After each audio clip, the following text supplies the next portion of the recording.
Bonjour à toutes et à tous et on se retrouve aujourd'hui pour parler de quoi? Eh bien des TCG évidemment. Et aujourd'hui on va vous faire un petit report sur tout ce qui va arriver dans le mois de juillet, ce qui s'est un peu passé dans le mois de juin et bien sûr tout ce qui pourrait vous intéresser dans votre TCG préféré. Et tout de suite, je passe la parole à notre monsieur Mauvaise Nouvelle Digimon, mais cette fois-ci pour les bonnes nouvelles de Vanguard. Bonjour. On va parler de Vanguard. Salut à tous, c'est Arnaud et on se retrouve encore une fois dans cette vidéo des sorties du mois de juillet pour parler de Cardfight Vanguard, le meilleur jeu. Et en ce mois de juillet, on a beaucoup de pain sur la planche puisqu'on a beaucoup de sorties. On vous a parlé dans la dernière vidéo de la Festival Collection qui a été un énorme succès et donc on a remis des cartes à l'unité sur le site. Donc n'hésitez pas à vous rendre dans la rubrique cartes à l'unité des SS01 pour voir tout ça. Mais le gros morceau de ce mois de juillet, c'est la DBT02 A Brush with the Legends, qui est la nouvelle extension, donc la nouvelle grosse sortie de Vanguard qui vient apporter du support aux cartes de la DBT01 et surtout aux 5 trial decks pour les 5 nations qui étaient sorties au tout début d'Overdress. Donc on a nos 5 trial decks, un par nation, qui vous permet de commencer le jeu. Vous avez du support pour upgrader vos decks à partir de cette extension-là, et la DBT02 rajoute encore des nouvelles cartes qui viennent combler certaines failles du deck, et surtout, elle va ramener des vieilles unités, des unités emblématiques de Vanguard, comme Dragonic Overlord ou Phantom Blaster Dragon, qui reviennent cette fois-ci dans Overdress, et qui seront jouables dans les formats standards, donc dans Overdress, et dans le format Premium. Les box m'en tombent, tellement fort que Danji a peur. Du coup, dans cette nouvelle extension, on a de la nouveauté, avec des nouvelles raidlines qui permettront de monter des nouveaux decks, ainsi que du support pour les decks déjà existants, ce qui promet une très bonne extension, avec toujours au programme des holos, une SP par boîte, beaucoup de raretés, beaucoup de foils, beaucoup de pimp. Donc n'hésitez pas à vous rendre dans la section du site dédiée à cette extension tout simplement. Les nations 7 sont déjà ouvertes si vous voulez vous procurer tous les playsets pour votre nation. Et ensuite, pour conclure cette vidéo, un petit peu d'accessoires. Vous avez vu que devant moi, on a rentré une multitude d'accessoires pour Overdress, de quoi personnaliser vos decks avec vos Overtrigger préférés, avec les sleeves, ou alors avec votre unité préférée. On a enfin reçu les deckbox qui correspondent aux 5 nations, avec Bruce et Danji, ou avec Yu et Nirvana, bref, tout pour que vous puissiez habiller vos decks aux couleurs de Vanguard. Et on nous promet encore de belles choses pour la suite d'Overdress, donc restez parmi nous. Et me voici avec vous pour parler de Yu-Gi-Oh! Et ouais, parce que ce mois-ci, Yu-Gi-Oh! Mais il y a tellement d'arrivées, les gars, vous êtes pas prêts? On vient de recevoir un mail, tout est décalé.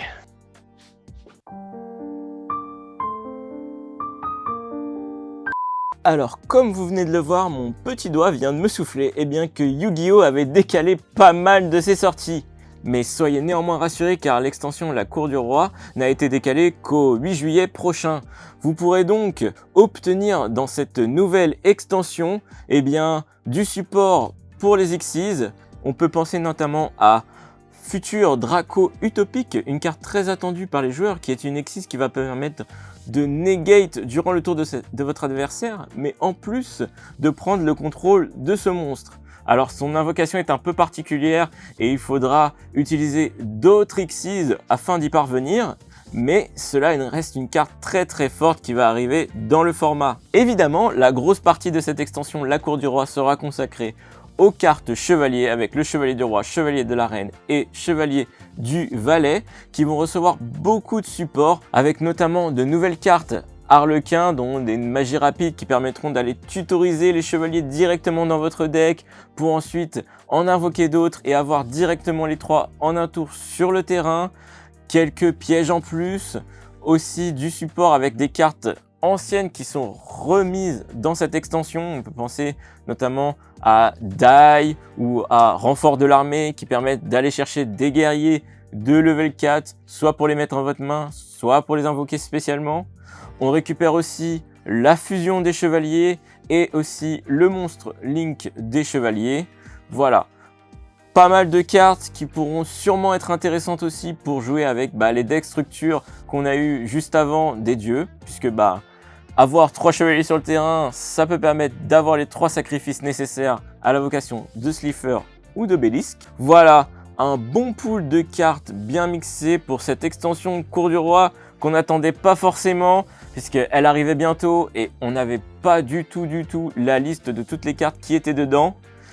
Mais surtout a été annoncée dans cette liste une carte qui va être très importante à récupérer. Et oui, on ne l'oublie pas, il s'agit d'Orage Foudroyant. Cette carte qui, selon l'effet que vous choisirez, permettra de détruire tous les monstres ou toutes les magies pièges présentes sur le terrain. Une carte qui toute seule justifie l'achat de quelques boosters de la cour du roi pour essayer de la toper avec beaucoup de chance.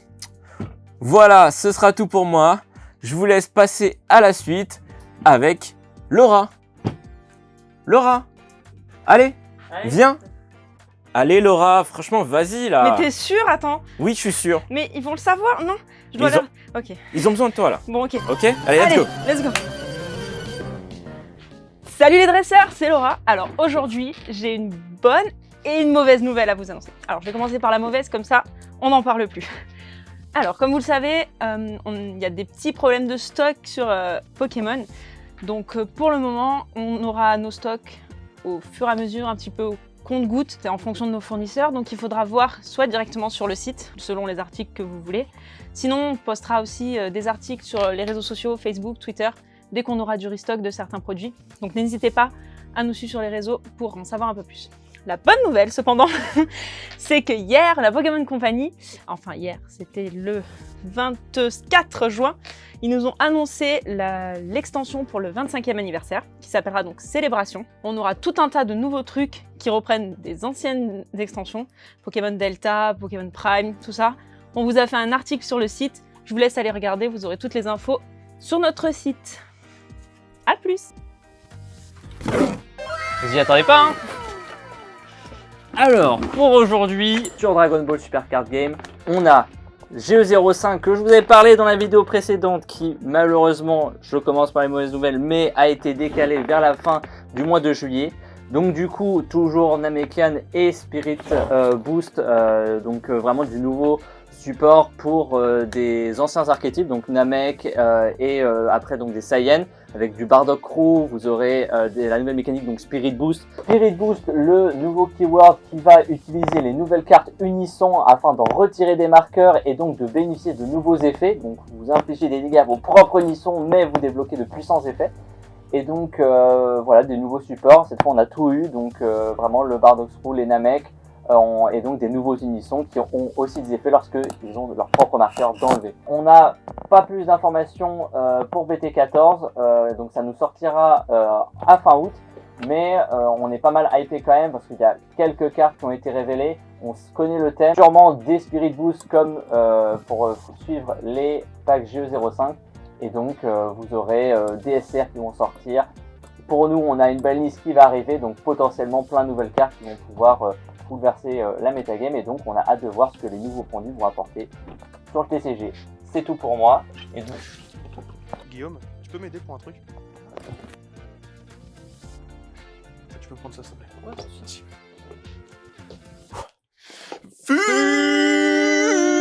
Fusion! On se retrouve pour parler du crossover entre Magic et Donjons Dragons. Ça va arriver le 23 juillet 2021. C'est plutôt très bientôt. Pour faire simple, le crossover, c'est surtout le jeu Donjons et Dragons avec les règles de Magic. J'ai envie de vous dire, préparez-vous, parce que les avant-premières arrivent le 16 et le 17 juillet au magasin Parkage de Paris et de Vitrolles. J'espère que vous serez nombreux. Que dire de cette extension? Pour le moment, ce qu'on sait surtout, c'est qu'il va y avoir des éléments de Donjons et Dragons, notamment les sorts et même les bestiaires du jeu de rôle. Mais le truc super cool qu'on vient d'apprendre, c'est la mécanique des donjons. Alors, on n'a pas énormément d'informations dessus, mais tout ce qu'on sait, que ça fait vraiment beaucoup parler les joueurs. Ça promet des parties vraiment super amusantes. Enfin, on a vraiment hâte d'en savoir plus et de découvrir ça. Si vous voulez plus d'informations, n'hésitez pas à aller sur le site de Parkage. Il y a le beau Minion qui a fait un superbe article. Je le vois derrière. Si vous voulez... Si vous voulez un petit peu plus d'informations, n'hésitez pas à aller sur le site de Parkage. On a le beau Minion qui a fait un superbe article. Il répertorie un petit peu tout ce qu'on a appris, et même plus par rapport à la date où on tourne cette vidéo-là. Ça peut être vraiment cool d'y aller. L'extension est vraiment cool, que ce soit pour les joueurs de Magic, les rôlistes, mais également pour les collectionneurs, parce que On a Hasbro Wizard qui nous dévoile petit à petit des cartes. Ils en révèlent quelques-unes au jour le jour. Et franchement, allez voir. Les illustrations sont super, elles sont vraiment magnifiques, elles sont inspirées du bestiaire de Donjons et Dragons. Ça vaut le coup d'œil. J'espère que le beau Minion mettra des illustrations. Et voilà, je sais pas pour vous, mais je suis hyper impatient. J'ai super hâte. Et vous? On va voir si Thomas va nous parler de Digimon. Fumble. Non. Et malheureusement, nous voici déjà à la fin de cette petite vidéo. Alors, après l'échec critique de Rodolphe Audet, Thomas ne sera pas là pour vous présenter du Digimon aujourd'hui. Néanmoins, je vais essayer un peu de le remplacer en vous parlant du fait que les starter decks violet, noir et vert sont de retour en stock. Si vous souhaitez en commander, ça peut être le moment décisif pour vous les procurer, sachant qu'il y a quelques cartes assez intéressantes à récupérer. Et oui, on pense notamment au bloqueur A1 de Memory pour Digivo. Voilà, sur ce petit mot sur Digimon, je vous dis à bientôt pour la prochaine vidéo. Et jouez bien à tous les TCG. N'oubliez pas aussi d'aller faire un petit tour sur le site Parkage pour voir les produits dont on vous a parlé dans cette vidéo, ou bien sûr d'autres produits que vous pourrez découvrir au fur et à mesure des pages de notre cher site. Allez, à ciao les joueurs!